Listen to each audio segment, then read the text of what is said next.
Y'all came to this video to find out the pros and cons of a £1 myplayer on NBA 2K22. Let's get right into it. You gotta just press record.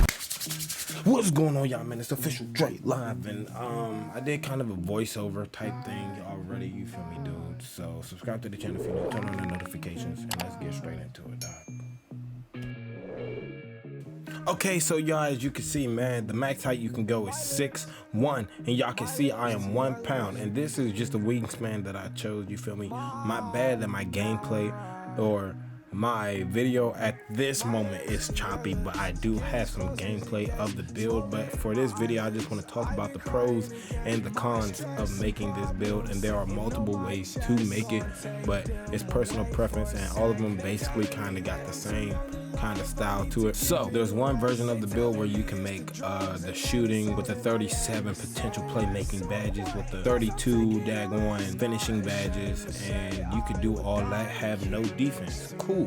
That means you're an offensive dominant build, so means you will come out as an offensive threat. The flaws about that is you already know you have no defense, so you will mainly be playing the threes. But if you wound up on defense on the two, that's where your issue lies. Also, this build is good as a comp, anti-up build, comp stage build whenever the events come out and all that other stuff. One way to make the build is having 99 speed, 99 acceleration, but at the same time you have to figure it out when it comes down to stamina, because I've made the build many a time, and when it came down to it last year in 2K21, you didn't really need stamina, but nobody really was £1, so I tried that out. It did not work out the best, because even though I was freakishly fast, my stamina will go down really fast and come up really slow. So the minimum stamina you should have is at least 70 to 85 if you want to go that route. Also, when it comes down to shooting, not many people have a free throw, but if you want to play rec, play any 5v5 things where you need a free throw, or if you know for a fact that you're going to be playing the rec and everything,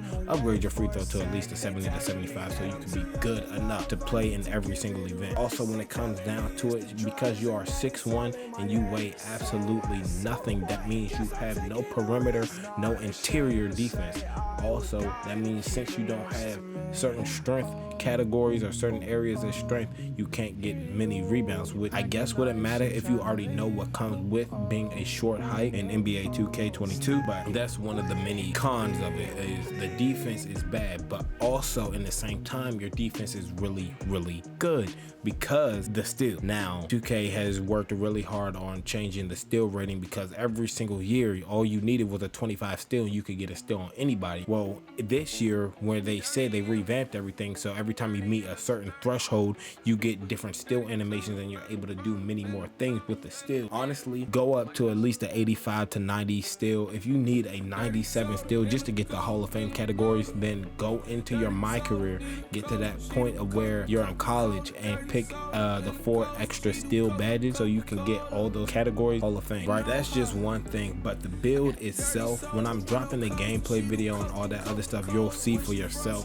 if it's worth it or not. Honestly, I believe the build is worth it, that's why I made it, but it depends on the person. One-on-one you can go off, and also I have it to where I'm playing as a 60 overall with no upgrades on the build, and I have my most recent updated version of the build as a 75 overall, because I do not upgrade my players past the 75 overall for my own personal gain and preference. I don't know anybody else that does this, but I think it's fun to just be a 75 overall cooking people. You get a high three-pointer, you get contact dunks, you are able to dribble, you can meet certain thresholds in the playmaking that not every single build can meet. With all that being said, it's your personal preference when it comes down to it, but it can do everything though. The build can do everything, and I'll have things up on the screen that say the build like can do these certain things. It meets the certain thresholds, having a 90 driving dunk, and you have to have a certain amount of vertical.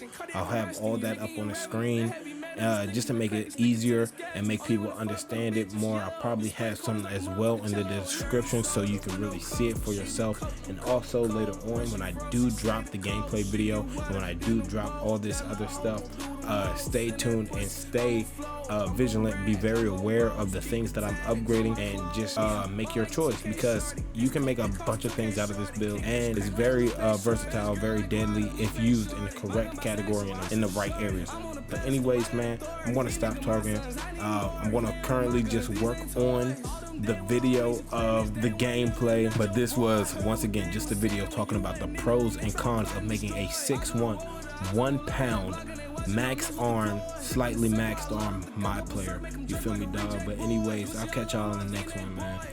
My bad for my computer being loud, but anyways, man, if that did help you or give you a slight better understanding of the pros and cons of making a 1 pound myplayer on 2K, you feel me? You're already 6'1", but you got max arms and you got a 99, 97 still, man. But anyways, like I said, I'm gonna work on the gameplay portion of it, make it as lit as possible, and I'm gonna probably drop that video probably a day or two after dropping this one. So this will go live probably today. It's the 16th right now, so I'm aiming to hit this jump around like 7 o'clock by the time it's fully done, or a little bit earlier than that. But you feel me, man? Anyways, subscribe to the channel if you're new, turn on notifications, and with all that being said, until next time, man.